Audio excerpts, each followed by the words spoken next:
Assalamualaikum warahmatullahi wabarakatuh. Apa kabar? Kembali berjumpa dengan saya, Rusman Arif dari Forum News Network.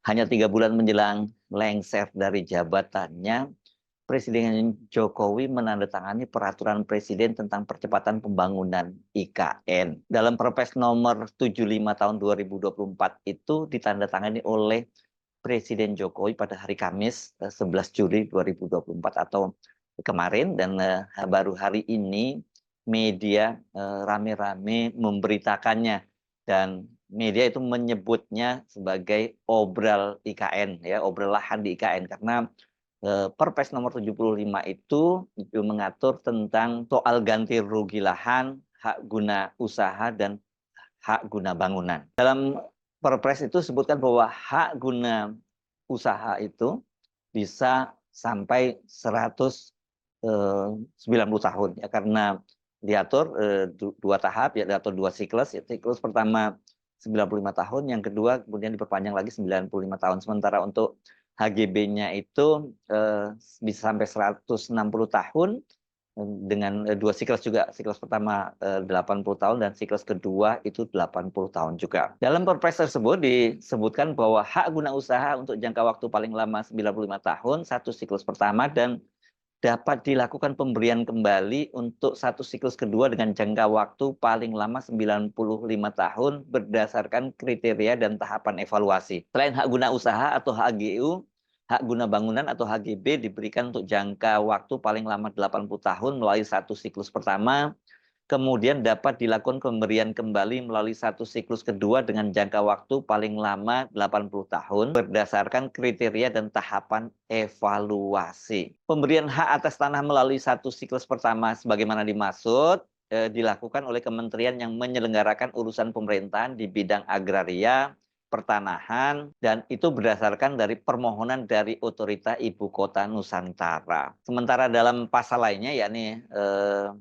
ini dalam pasal 9 ayat 4 disebutkan bahwa Otorita Ibu Kota Nusantara melakukan evaluasi 5 tahun setelah pemberian hak siklus pertama terhadap pemenuhan persyaratan, itu antara lain A. Tanahnya masih diusahakan dan dimanfaatkan dengan baik sesuai dengan keadaan, sifat, dan tujuan pemberian hak. B. Pemegang hak masih memenuhi syarat sebagai pemegang hak. C. Syarat pemberian hak dipenuhi oleh pemegang hak. D. Pemanfaatan tanahnya masih sesuai dengan rencana tata ruang. Dan E. Tanahnya tidak terindikasi terlantar. Selain mengatur HGU dan HGB, Perpres nomor 75 tahun 2024 itu juga mengatur pemberian insentif dan fasilitas perizinan berusaha, dan fasilitas tersebut sebagaimana disebutkan dalam pasal 3 dapat diberikan kepada pelaku usaha yang melaksanakan pembangunan, penyediaan, dan pengelolaan layanan dasar dan atau sosial serta fasilitas komersial. Ini tentu saja cukup mengejutkan, ya, Pak Jokowi kemudian menerbitkan Perpres yang disebutnya sebagai percepatan, dan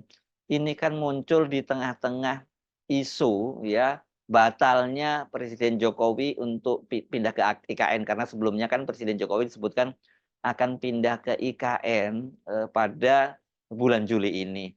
Tetapi Presiden Jokowi sendiri ketika ditanya oleh wartawan beberapa hari yang lalu mengisyaratkan bahwa dia belum akan pindah pada bulan Juli ini karena menurut dia soal airnya belum ada, listriknya belum ada, dan juga tempatnya belum ada. Batalnya kepindahan Presiden Jokowi pada bulan Juli ini tentu saja kemudian dikait-kaitkan juga dengan rencana Presiden yang ingin melaksanakan upacara 17 Agustus itu di IKN. Apakah kemudian ini juga upacaranya sendiri akan batal? Nah, ini sampai sejauh ini kalau dari istana maupun dari Menteri PUPR yang sekarang merangkap sebagai pelaksana tugas kepala otorita IKN ini tetap berjalan untuk upacara 17 Agustusnya dengan dua skenario, ya, di Jakarta dan di IKN. Sementara soal kepindahan, kalau menurut Pak Basuki, ya, sekarang menjadi PLT kepala otorita, itu kata dia kan harus terlalu cepat kalau disimpulkan bahwa Presiden Jokowi itu batal pindah ke IKN pada bulan Juli ini, karena kemarin kata dia kan hari ini masih tanggal 10 katanya, dan menurut Pak Basuki nantinya pada tanggal 18 itu untuk air dan listriknya sudah akan tersedia. Nah, bersama dengan itu sejumlah media asing ini rame-rame muncul spekulasi bahwa batalnya kepindahan Presiden Jokowi ini menyiratkan bukan hanya persoalan soal listrik dan soal air, tapi ada yang jauh lebih serius, yakni berkaitan dengan soal pendanaan atau ya memang tidak ada investasi yang masuk. Nah, soal ini kan sebenarnya soal HGU dan HGB yang 190 tahun dan 160 tahun itu juga sudah diatur itu dalam peraturan pemerintah nomor 12 tahun 2023. Nah, ini jadi pertanyaan ya, kenapa kemudian kok perlu diterbitkan peraturan presiden dan isinya percepatan, padahal kan sebenarnya secara hierarki peraturan pemerintah itu lebih tinggi dibandingkan peraturan pemerintah. Nah, pada peraturan pemerintah nomor 12 tahun 2023 itu juga disebutkan bahwa para investor itu bisa memperoleh HGU itu selama 95 tahun dan kemudian diperpanjang lagi 95 tahun. Persis sama sebenarnya dengan perpresnya ini. Hanya saja kan sekarang ini perpresnya sebutnya sebagai percepatan. Apa yang kira-kira maksud dari Jokowi menerbitkan peraturan presiden untuk percepatan ini, apalagi di tengah-tengah situasi yang saya kira sudah semakin tidak kondusif. Kenapa? Karena tadi masa jabatannya itu tinggal 3 bulan lagi, dan tentu orang akan lebih menunggu kebijakan dari pemerintahan yang baru ketimbang pemerintahan yang lama begitu. Dan kalau toh misalnya diberi embel-embel percepatan, apakah kemudian ini juga akan tetap menarik buat para investor? Karena sudah jauh-jauh hari ini ketika diterbitkan peraturan pemerintah yang juga mengatur hal yang sama, tidak ada satupun investor yang masuk, terutama investor asing. Nah, ini belakangan kan baru kemudian masuk investor dari dalam negeri yang melakukan groundbreaking di sana yang di bawah konsorsium yang dipimpin oleh pemilik bos properti Agung Sedayu Group ini, yakni Aguan. Dia melakukan groundbreaking bersama dengan sejumlah pengusaha di sana, dan belakangan baru ketahuan bahwa sebenarnya mengapa kok tiba-tiba Aguan yang selama ini anteng-anteng saja tidak kedengaran niatnya mau berinvestasi di IKN, kemudian itu bersama dengan para konglomerat lain bersama dengan Taipan tiba-tiba masuk di IKN menjelang akhir masa jabatannya Presiden Jokowi.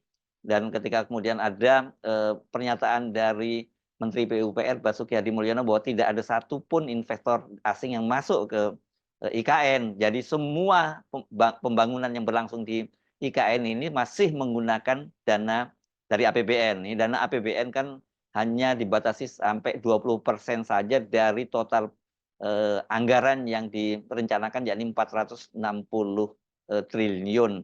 Nah, kita baru tahu setelah pemerintah menerbitkan proyek strategis nasional, status proyek strategis nasional terhadap Pantai Indah Kapuk II dan Bumi Serpong Damai. Jadi ada barter. Jadi ini jadi pertanyaan, apakah kemudian setelah terbit PSN itu dan kemudian nanti setelah Pak Jokowi lengser itu groundbreaking tadi itu masih dilanjutkan, apakah peletakan batu pertamanya itu akan dilanjutkan dengan batu kedua sampai batu keberapa begitu, atau ya berhenti begitu saja, dan dengan begitu groundbreaking-nya belum kita sebut bisa mangkrak ya, karena cuma peletakan batu pertama saja gitu. Ini sama dengan beberapa waktu yang lalu ketika saya terkejut Presiden Jokowi menandatangani aturan untuk membolehkan kembali ekspor pasir ke Singapura. Dan tidak lama kemudian sejumlah pengusaha Singapura rame-rame datang ke IKN dan katanya tertarik untuk berinvestasi di sana. Saya waktu itu curiga ini jangan-jangan hanya akal-akalan dari Singapura agar keran untuk ekspor pasir itu dibuka kembali, dan setelah itu dibuka kembali ya mereka tidak jadi investasi di IKN. Dan ternyata betul, karena sampai sekarang bukan hanya dari Singapura tapi dari investor-investor lain yang sebelum juga sudah disebut-sebut akan masuk itu ternyata tidak ada yang masuk. Ada misalnya SoftBank yang juga menyatakan masuk, tetapi tiba-tiba juga kemudian mengundurkan diri. Nah, kalau sekarang kemudian Presiden menerbitkan Perpres ini, kira-kira apa maksudnya? Dan kemudian media menyebutnya obral. Kalau toh obral pun, saya kira buat para investor itu tidak sesederhana itu. Mau dikasih bahkan mungkin lebih dari 190 tahun, tetapi kalau kemudian yang memberikan jaminan itu ya presiden yang sudah akan mengakhiri masa jabatannya, apakah ada jaminan bahwa nanti presiden berikutnya itu melanjutkan pembangunan di IKN? Dan sinyal-sinyalnya kan sudah sangat jelas bahwa pemerintahnya Prabowo Subianto itu tidak akan melanjutkan pembangunan IKN. Hal ini setidaknya disampaikan oleh kakak ipar dari Presiden terpilih Prabowo Subianto, Sudrajat Djiwandono, yang pernah menjadi Gubernur Bank Indonesia, dan dia menyatakan sebagai ekonom, kata dia akan memilih untuk mengutamakan program makan siang gratis atau sekarang diganti makan siang bergizi yang menjadi janji pemilu dari Prabowo Gibran ketimbang meneruskan IKN. Jadi kita bisa sebut ini ya semacam upaya orang kalap saja di tengah situasi yang sudah tidak memungkinkan lagi, dan kemudian dia menerbitkan perpres yang saya kira ini mungkin tidak ada gunanya. Jadi kalau mengambil analogi, kalau ada orang yang mau tenggelam itu gitu, dia pasti akan berusaha meraih apapun supaya menjaga dia itu tidak tenggelam. Bahkan bukan hanya batang kayu, tapi sebatang ilalang pun akan dia raih dengan harapan dia bisa selamat dari tenggelam gitu. Nah ini Pak Jokowi saya kira karena IKN ini adalah legacy utama dari Pak Jokowi, tentu Pak Jokowi ingin bagaimanapun caranya ini pembangunannya diselamatkan. Karena itu kemudian obral perpres pun itu tidak jadi persoalan. Saya Sumunarif dari Forum News Network. Sampai jumpa lagi. Assalamualaikum warahmatullahi wabarakatuh.